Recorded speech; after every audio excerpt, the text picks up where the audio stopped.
Napatunayan mismo ni na Heart Evangelista at Maxine Magalona na wala silang samaan ng loob. Ganun din kaya sina Heart at Bianca King. Makichika tayo kay Aubrey Carampel.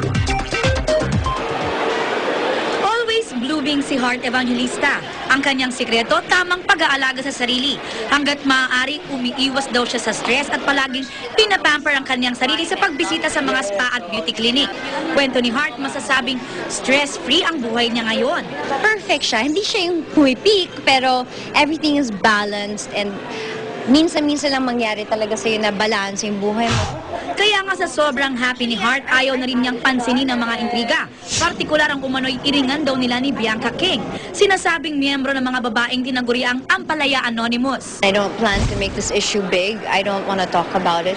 Period. Maging si Bianca ayaw na rin magsalita pa tungkol sa issue. Kasama rin si Maxine Magalona sa Ampalaya Anonymous pero nakuna naman ang aming kamera sina Maxine at Heart na nagbatian sa GMA 60th Anniversary Celebration. Patunay raw na silang dalawa'y walang problema.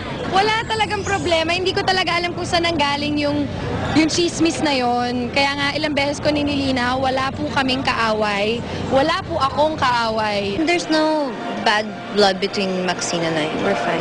The show has been very nice. Alam mo kung totoong tao siya. Aubrey Carampel, updated sa Showbiz Happening. Bukas